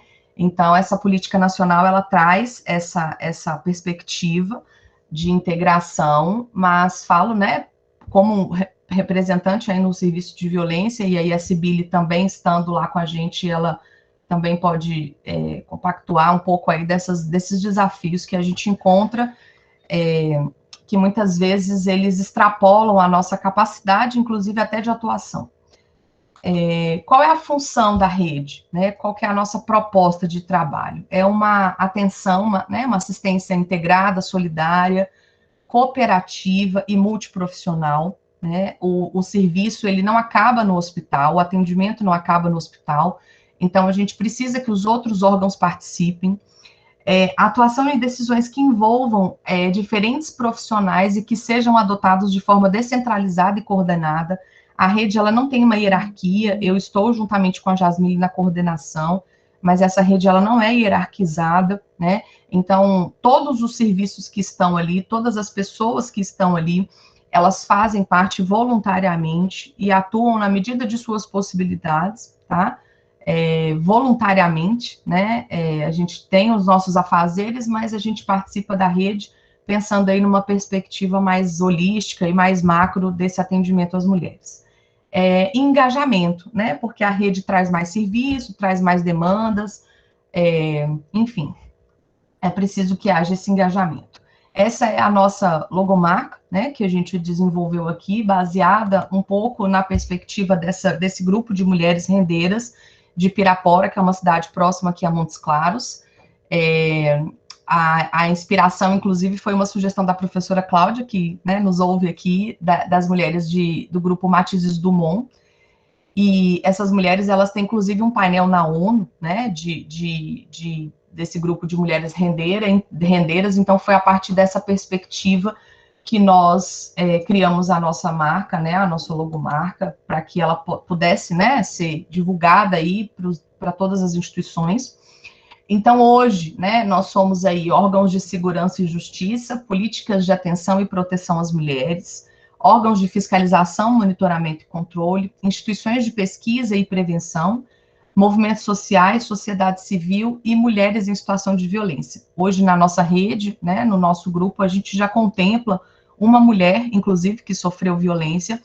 Esse convite, ele veio já com a rede mais organizada, mais estruturada, e tem sido muito oportuno, né, esse lugar de fala dessa mulher, compartilhar dessas experiências conosco, e pretendemos abrir para mais mulheres, né? A ideia é que a gente consiga fazer, não falar por elas, né? Mas falar com elas, estar com elas. Mas para isso a gente precisava se organizar, então por isso que oportunamente a gente ainda não tinha feito esse movimento.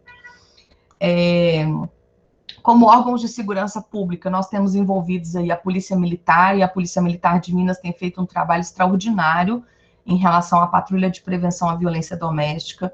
Ainda temos muitos desafios, mas acreditamos que estamos aí à frente de um trabalho diferenciado.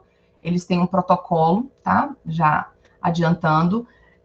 Nós temos aí, Dali, nós temos aí a Polícia Civil, com a Delegacia Especializada, a Promotoria de Justiça, né? Ao Tribunal de Justiça, a vara especializada. Hoje, Montes Claros conta com uma vara especializada, que não é exclusiva da violência doméstica, mas é específica, pelo menos. A Defensoria Pública e grupos, né, de prevenção à segurança pública, né, representados aí através dos programas de prevenção e segurança pública do Estado. Nas políticas de atenção às mulheres, nós temos aí a Coordenadoria da Mulher, né, o Centro de Referência, que foi uma demanda da rede, os CREAS, né, 1 e 2, os CRAS, unidades de acolhimento, então Montes Claros conta com uma unidade de acolhimento, a Secretaria Municipal, através da atenção primária, da atenção psicossocial, e o Hospital Universitário, que é vinculado à Universidade Estadual de Montes Claros. Como órgãos de fiscalização e monitoramento, nós temos o Conselho Municipal de Direitos da Mulher, que atualmente é presidido pela Marisa, e o Conselho Tutelar em 3 regiões, 1ª, 2ª e 3ª. As instituições de pesquisa e prevenção, nós temos o grupo, né, de pesquisa, que é o que está organizando esse evento, o GEPEG, coordenado pela professora Cláudia, e o Centro de Referência em Direitos Humanos do Norte de Minas, que é o CRDH. E os movimentos sociais, nós temos aí compostos, né, a união aí da União Popular de Mulheres, o Grupo de Mulheres do Brasil e Mulheres em Situação de Violência, que é o caso dessa nossa né, mulher que está conosco. Apresento a vocês o fluxo, que é uma coisa mais somente didática mesmo, para que vocês possam conhecer. A ideia é que todos os casos, né, que a gente faça o atendimento sejam referenciados para o centro de referência. E aqui eu trouxe algumas ações que a gente conseguiu, né, fazer aí ao longo desse quase 2 anos que eu e a Jasmine estamos à frente da coordenação. Nós conseguimos fazer uma divisão que ainda tem funcionado, mas não da forma como gostaríamos, né, em comissão de articulação, de assistência, comissão de pesquisa. Fizemos uma rede social da rede, né, para que a gente pudesse divulgar um pouco mais do nosso trabalho. Conseguimos elaborar aí e desenvolver um trabalho para a escuta especializada, porque, como a Ilana comentou, nós temos a nossa maior parte de atendimentos do hospital hoje são de crianças e adolescentes, e Montes Claros ainda não conta com fluxo especializado, então a gente já tem um grupo discutindo um pouco dessas demandas. Desenvolvemos um projeto, que é um projeto de empreendedorismo e de independência financeira, junto com alguns parceiros em Montes Claros, que é o projeto Enlace, né, que é uma perspectiva aí de libertar essa mulher um pouco desse vínculo da violência através do seu próprio trabalho. E aí eu tenho feito uma discussão, inclusive no campo teórico, eu faço uma pós na Fiocruz hoje, se a gente não reforça um pouco essa estrutura, né, de exclusão mesmo, né, essa questão do trabalho enquanto promotor, né, do romper esse ciclo de violência, até que ponto isso de fato é visto com olhos, né, desse rompimento, e até que ponto a gente não estaria reforçando esse preconceito, né, enfim, uma questão teórica bem interessante, mas necessária de ser feita. Fazemos alguns eventos, né, blitz educativas e eventos em que a gente possa estar mais próximo da comunidade, da população, com a polícia militar, e temos feito algumas reuniões importantes com o Ministério Público, com a polícia, com o judiciário, com a assistência social, para alinhar as demandas da rede e da assistência que, porventura, possam ser sanadas nesse diálogo, né? O objetivo da rede é trazer a proximidade aí a essas instituições.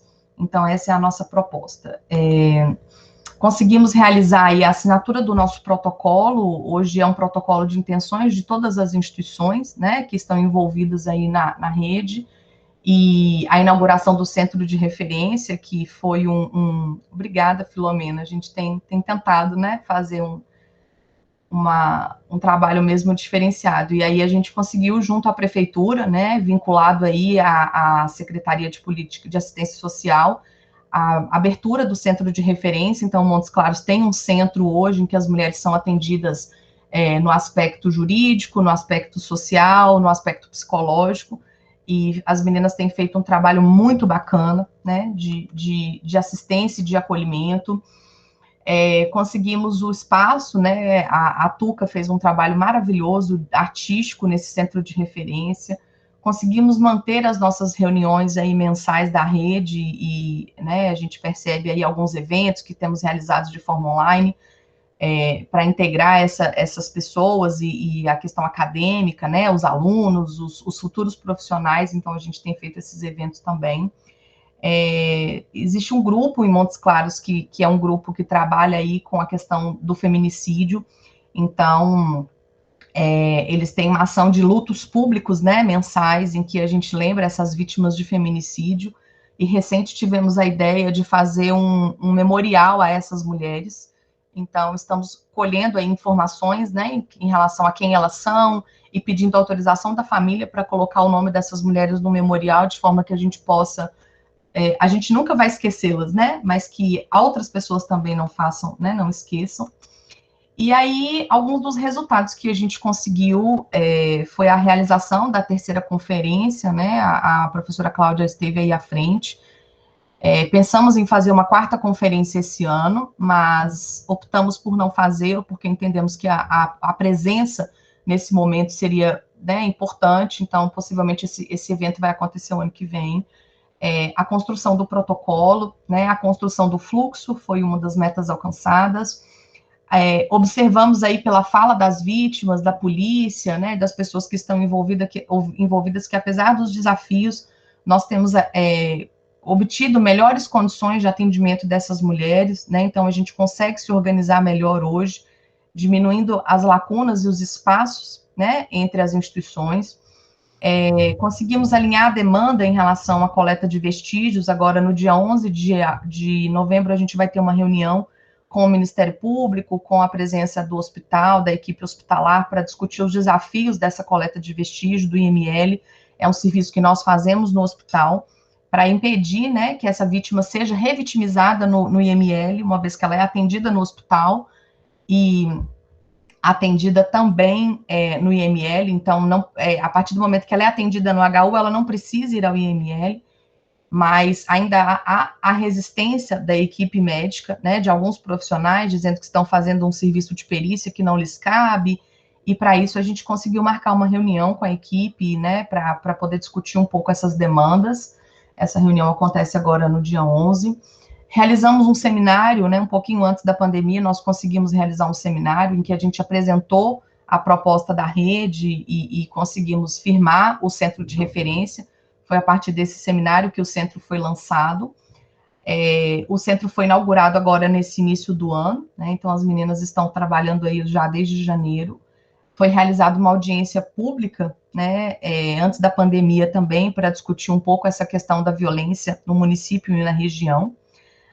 Conseguimos melhorar a comunicação entre as instituições e avançar um pouco na criação das mídias sociais, né? Não adianta a gente só falar entre nós, a gente precisa chegar até essas mulheres. Então, basicamente é isso. A Bárbara achou oportuno a gente apresentar um pouco o trabalho, né, que não é um trabalho meu, não é um trabalho da JAS, é um trabalho conjunto e que tem sido um desafio para nós, né. Exato, Kátia, é aquilo que a gente pensa, né? É importante a gente discutir isso em níveis não hierárquicos, né? Para que a gente consiga avançar e obter o engajamento dessas instituições. A gente ainda tem os desafios que são as mudanças, né? De gestor agora mesmo nós tivemos outra mudança de promotoria, né? Então, a gente recomeça o trabalho, mas eu acho que a gente manter esse grupo fixo fortalece, né, as pessoas que estão entrando agora e os profissionais que estão entrando, para que a gente consiga chegar o quão mais longe a gente conseguir. Então é isso, né, deixo aqui os nossos agradecimentos, basicamente mostrar um pouco do que a gente tem feito e contribuir aí com vocês nesse evento, para a gente falar das políticas públicas, e aí agradecer a oportunidade de a gente compartilhar. Muito obrigada. Obrigada, Tereza.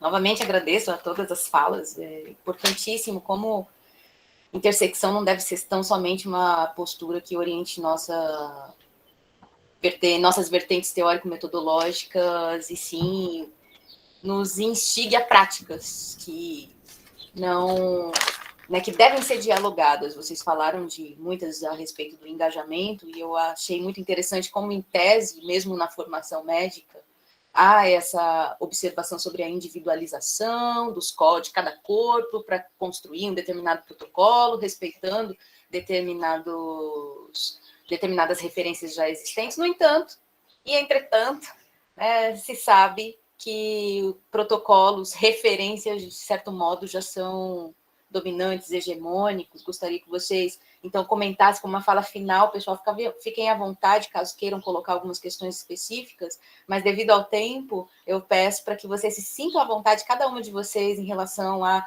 essa circulação e vontade de perguntar a respeito da apresentação de uma e outra, mas muito me instigou a respeito desse engajamento que cada uma de vocês trabalha de um determinado modo, no qual é preciso, é fundamental que nos engajemos a pensar sobre como os protocolos eles devem ser revisados, eles devem ser observados conforme essa individualização, que ela acaba ficando só em teoria. Mesmo na formação de médicos, me intriga muito como a Sibeli bem apresentou a respeito do poder médico.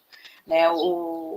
Uma discussão que até parece que está um pouco fora do ar aí nas mídias a respeito do ato médico, mas é longínquo aí as observações que a gente tem quanto às enfermeiras, ao trabalho das enfermeiras, que por vezes ainda é vista como se fossem simples cuidadoras. Eu acho que há também uma hierarquia que a gente deve refletir sobre a estrutura social, né, na qual o Zica apresenta muito bem, né, Ilana, como as mulheres que acabam por se responsabilizar em construções de redes de proteção para o cuidado dessas mulheres e de seus, né, das condições que por vezes não se dá, né, na possibilidade de criar esses anencéfalos, e há toda uma discussão que ainda, né, e aí como é possível trazer, que ainda está longe, apesar desse ano ter sido, desses últimos 2 anos, a gente está vivendo aí, eu escutei nas Segundas Feministas uma fala muito boa de uma historiadora a respeito de ela denominar uma quarta onda, né, a respeito do aborto, né, como devemos nos engajar, como isso intersecciona todas essas questões. Vimos aí os dados sobre a morte de mulheres negras, né, no que diz respeito a todo um processo de um olhar sobre esses corpos. Então, como o ato médico, ele, por vezes, instaura aí uma hegemonia de determinados protocolos em quaisquer circunstâncias.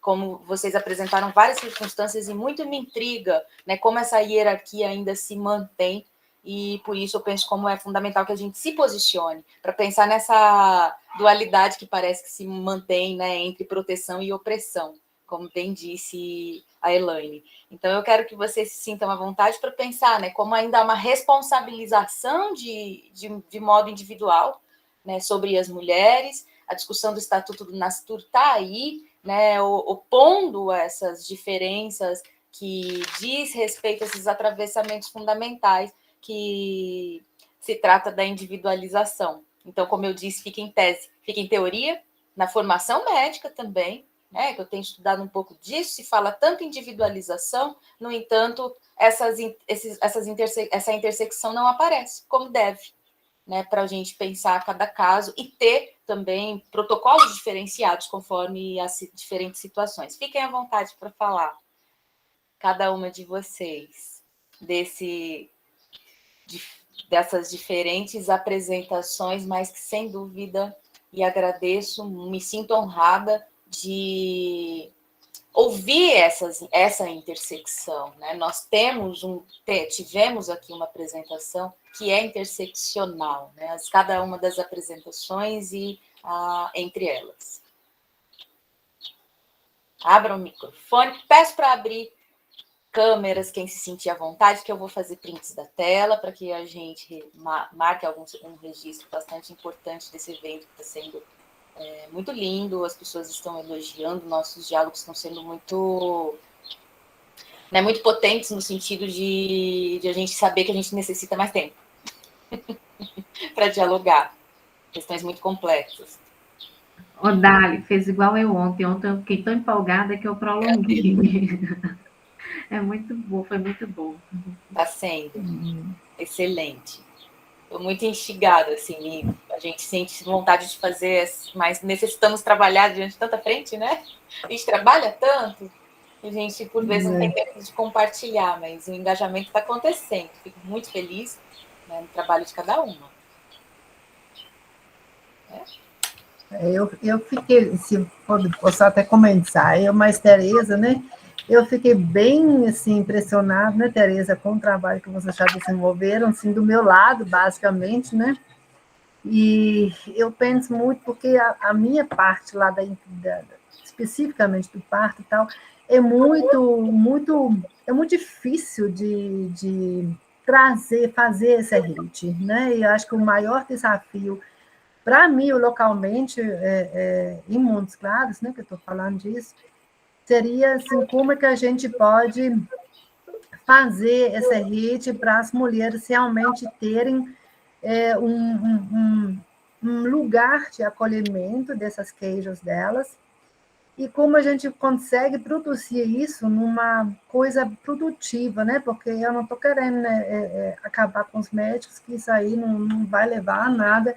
A gente precisa trabalhar junto, né? Dentro da... Eu estou tentando de fazer nos plantões aquele trabalho de pouca coisa, né? De formiguinha, mas não é o suficiente. A gente realmente tem de montar redes, né? Redes das mulheres, onde que elas podem conversar, porque elas têm que conversar. Eu vejo isso muito também. A gente fala muito, nós profissionais, sobre violência obstétrica, e a gente tem de dar essa voz para as mulheres, né? E isso é um desafio, como articular. Eu fiquei bem impressionada como é que vocês fizeram isso, adorei, né? E claro que você vai dar aula para meus residentes, né? Vai falar sobre isso, mas é isso, né? E como o nosso sistema, ele não facilita essas coisas, ele não facilita porque não tem essa política, esse aspecto, esse contexto político que pode realmente mexer no sistema, né? Era isso. A Elaine falou isso muito bem, que a gente tem que se engajar o tempo todo. É estrutural, né? E a gente tem que mexer o tempo todo. Fique à vontade, Elaine, pode falar. Nós adoramos te ouvir, Elaine.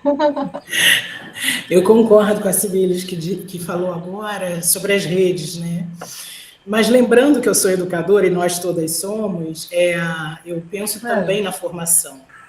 Eu, durante muitos anos, e ainda dou aula para médicas e médicos, né? E a formação, ela tem uma parte muito importante, né? A gente tem a Ilana aqui, que é uma médica. E se a gente perguntar para a formação a formação da enfermagem, não. Eu acho que é mais plural. Mas se a gente perguntar para a formação, né, de médica e médicos, a racionalidade médico-científica, ela impera, ela é de uma objetividade e deixa fora tudo que é humano, né? Tudo que é afetivo. Eu tô entrando para o pós-doc agora, que, enfim, num programa de africanidades e relações étnico-raciais, eu estou discutindo amor e arte, né? Porque eu discuto muito violência e eu quero um outro caminho.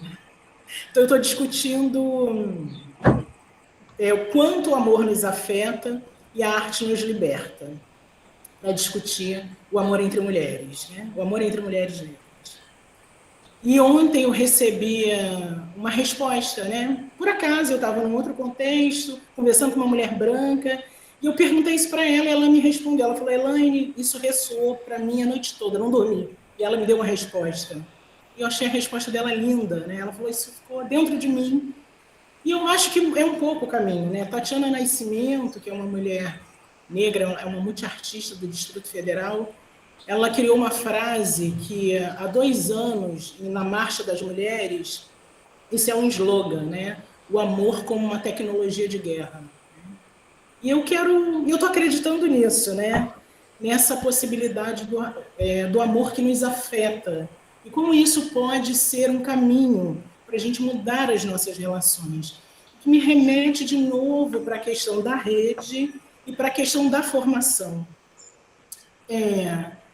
Eu, durante acho que 5 ou 6 anos, eu dei aula para medicina, na Fiocruz, né? Aí não é graduação, então é pós-graduação, né? E hoje eu oriento na medicina tropical. Mas, enfim, dando aula para pediatras. E alguns médicos perguntavam assim para mim: Elaine, mas por que discutir gênero é importante? Eu sou pediatra. E aí eu contei um caso para ele que aconteceu na Fiocruz, né? Porque a Fiocruz, enfim, tem várias unidades. E quando chega uma família para você super desesperada, porque o seu filho ou a sua filha está apresentando distorções, hein? Não é transtorno de gênero. O que você faz? Será que essa disciplina pode te ajudar?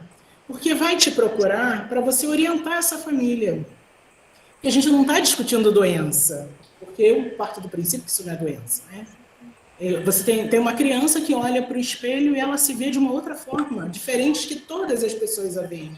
Será que você tem como ajudar? Bom, ao final do curso, um curso que durava 2 meses, ele disse, Elaine, realmente vou falar para todos os meus colegas, as pessoas têm que fazer disciplina de gênero, elas têm que discutir isso, porque a minha formação não me dá isso.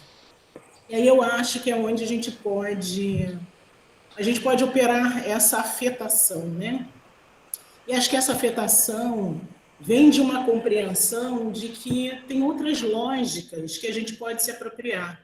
Que essa lógica da racionalidade médico-científica, eu acho que ela é importante, mas ela sozinha não dá conta. Ela vem dizendo que tem muitas coisas erradas. Assim, enfim, o mundo é muito mais complexo que isso. E o outro caminho é a rede. Né? E como eu não quero gastar muito tempo, e acho que outras pessoas têm para falar, eu quero só compartilhar uma outra forma de arte ou de afeto. Não sei se é arte, uma poesia que eu mesma fiz. Né? E eu acho que nós estamos entre mulheres, particularmente, né? Ou na maioria do quantitativo, e eu acho que a arte, ela não só nos liberta, mas ela nos salva, porque a vida só não nos basta. Né? Então eu escrevi uma poesia que tem a ver com Marielle Franco, né? Marielizar o mundo. Eu falo daqui, eu falo de lá, eu falo de todo lugar, porque eu sou semente. Eu fui arrancada, eu fui explorada, eu fui explodida, mas eu me liberei. E me espalhei por todo lugar, porque eu sou semente. Não puderam me parar, brotei em todo lugar, raízes eu finquei, conexões estabeleci.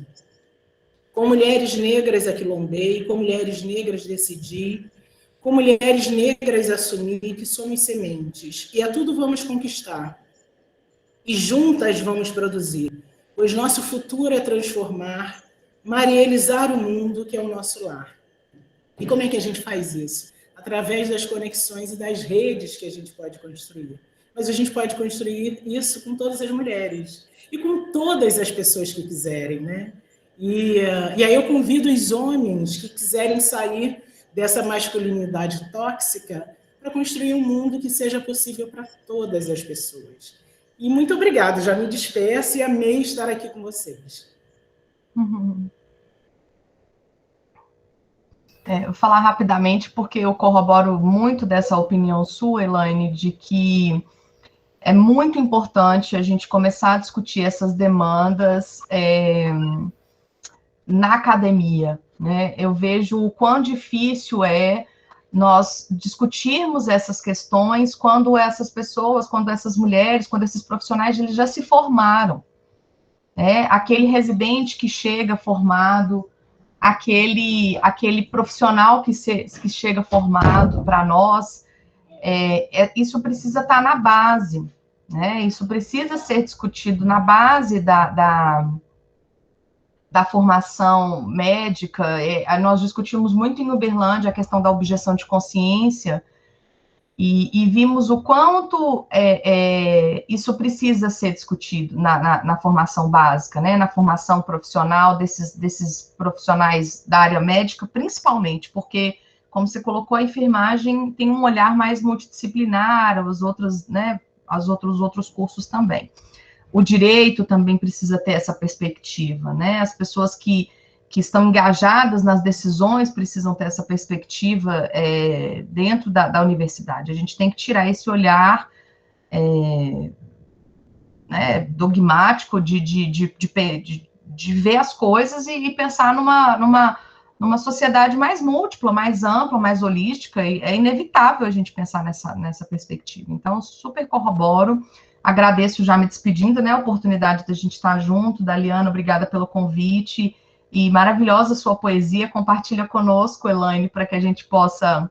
A pessoal pediu também, lá na sua apresentação, vi que você já mandou aí, né, ótimo também esses dados, e muito bom a gente estarmos juntas aqui nessa manhã, e a arte salva, né, cura.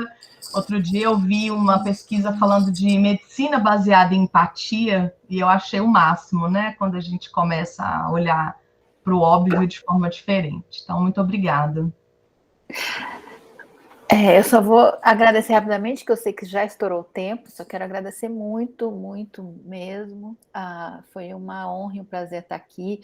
Vou responder numa frase só uma pergunta que teve sobre o que vai diminuir, qual que é uma uma maneira de diminuir a mortalidade materna seria a descriminalização do aborto. Temos vários exemplos em vários contextos do mundo, na África, na Etiópia, Uruguai, Romênia, África do Sul, Estados Unidos. Quando se descriminaliza, se abaixa a mortalidade, a taxa de mortalidade materna, e ecoar muito o que as colegas aqui falaram sobre a necessidade, a importância das redes, né? O universal, ele sempre vai excluir alguma coisa, ele vai diminuir, vai suprimir, e a gente precisa, para uma democracia, a gente precisa ser muito plural, muito complexo. Quanto mais complexo, mais diverso, mais plural, mais acertado a gente vai estar, e a gente só vai conseguir isso fazendo redes e trabalhando com a comunidade, estando lá, conversando, e é isso. Só gostaria de agradecer muito. Esse encontro foi muito bonito. Muito bom. Foi muito bom, gente. Agradeço. Também achei. Foi muito bom. Muito obrigada. Eu nem agradeci, né? Mas eu adorei ter participado aqui. E vamos junto mesmo. Agradeço muito, pessoal, todas as pessoas que estão aqui. E vamos para o canal do GPEG no YouTube, que é onde vamos ouvir as pessoas presentes na mesa redonda. Gente, grande abraço. Agradeço o registro dessa gravação também. Tchau, tchau. Valiosíssimo. Obrigada. Atividades. Até. E longa vida para os seminários Efeitos de Gênero. Isso mesmo. Tchau.